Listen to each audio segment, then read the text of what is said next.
Bonjour à toutes et à tous, je m'appelle Fabrice, j'ai 42 ans et demi et je suis le cofondateur du site www.superphysique.org et dans cette vidéo, je vais vous présenter ce qu'on appelle la marche de l'ours que l'on peut faire à la plage. Si comme moi vous vous ennuyez comme un rat crevé quand vous êtes allongé sur votre serviette sur la plage, ceci va vous sauver. Donc la marche de l'ours, ça consiste à marcher à quatre pattes mais avec les genoux qui ne touchent jamais le sol. Donc là, vous voyez la marche de l'ours, jambes très fléchies.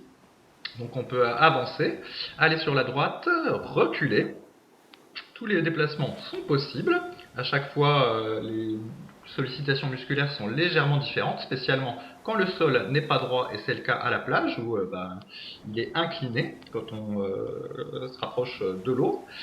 Ici, j'ai le bassin qui se relève, donc c'est une marche de l'ours jambes tendues qui va étirer un peu plus les ischio-jambiers et qui est assez bénéfique pour la coiffe des rotateurs des muscles d'épaule, de se déplacer dans cette position. Donc comme vous voyez, à chaque fois j'avance, je recule, je vais sur les côtés, je me distrais, on fait tout ce qu'on veut. Le principal c'est de se déplacer et de retenir la règle que les genoux ne doivent jamais toucher le sol. Et donc, ça continue. Donc là, je me suis dit pourquoi je ne ferais pas une marche de l'ours jambes tendues en écartant les jambes petit à petit le plus possible. Et c'est ce qu'on est en train de voir sur la vidéo. Alors c'est plus facile qu'il n'y paraît parce que quand on est dans le sable, les pieds s'enfoncent. Et en plus, je suis penché vers l'avant. Ce serait beaucoup plus difficile de le faire sur un sol complètement plat. Et puis si j'avais le bassin qui était plutôt positionné vers l'arrière. Mais bon, néanmoins, à un moment donné, j'ai quand même du mal à avancer. Et il va être temps de remonter. Ce que je fais ici.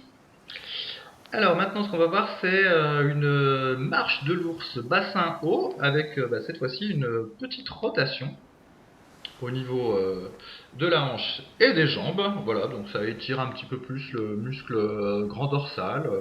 Voilà, ça permet de relâcher un peu le bas du dos. C'est fort agréable à faire une fois qu'on a pigé le truc. Alors je sais pas si ça paraît difficile quand on regarde, mais en réalité ce n'est pas difficile.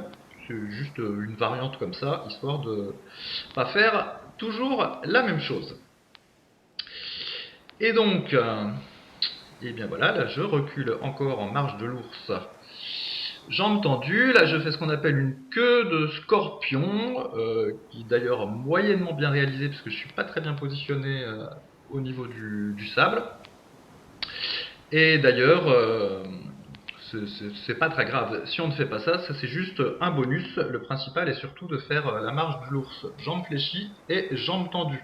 Ici, je passe en position crabe et puis je fais ce qu'on appelle un crab bridge en anglais. Je suis pas sûr de bien le faire, donc je vais pas m'étendre trop sur ce sujet. Et je vous dis au revoir et bonne marche de l'ours à la plage. Salut!